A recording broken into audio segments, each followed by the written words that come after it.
I think a lot of immigrant cultures, racialized people can relate that we're always like, oh no, mental health, like what's that? But actually it's something so important in our immigrant struggle and having that supported, but also having that supported in a culturally relevant way.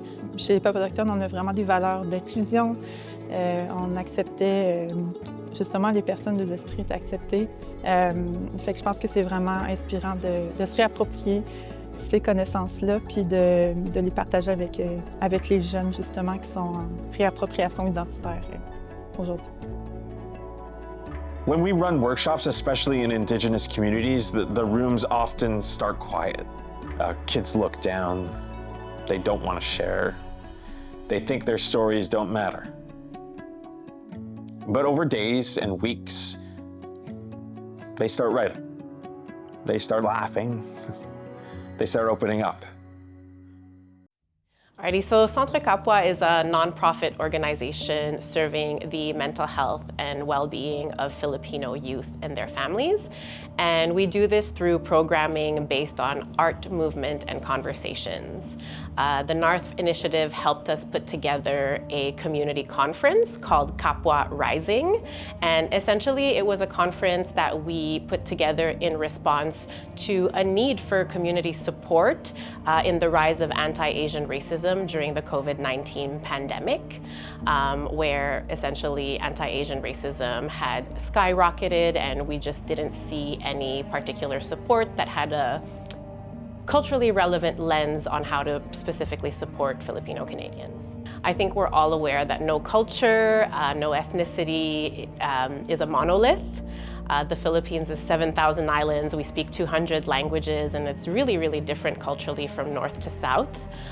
So it was a space where people's intersectional identities were really celebrated and welcomed, and that was really impactful for the community. Je m'appelle Larivière, je suis directrice générale et cofondatrice de Mikana, un organisme autochtone qui fait de la sensibilisation sur les réalités et perspectives des peuples autochtones. Il y a beaucoup de connaissances qui ont été perdues avec la colonisation, malheureusement.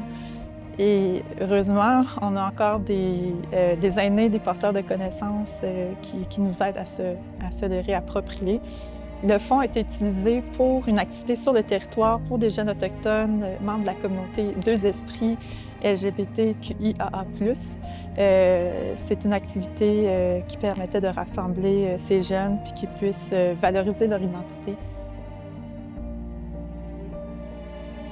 My name is Jimmy Blatt, and I'm the artistic director at Geordie Theatre.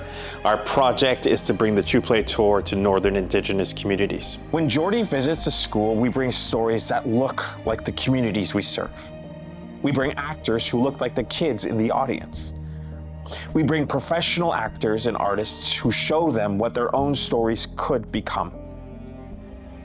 And something happens after we leave. Teachers write to us, and they say that the kids are still talking about the play. The quiet ones have opened up. They're writing, they're sharing, they're asking to do more. Oui. Je pense qu'il y a beaucoup de jeunes autochtones qui vivent une double discrimination, ou en fait des multiples discriminations, non seulement en tant qu'autochtones, mais aussi à cause de d'autres caractéristiques de leur identité, notamment le fait d'être deux esprits.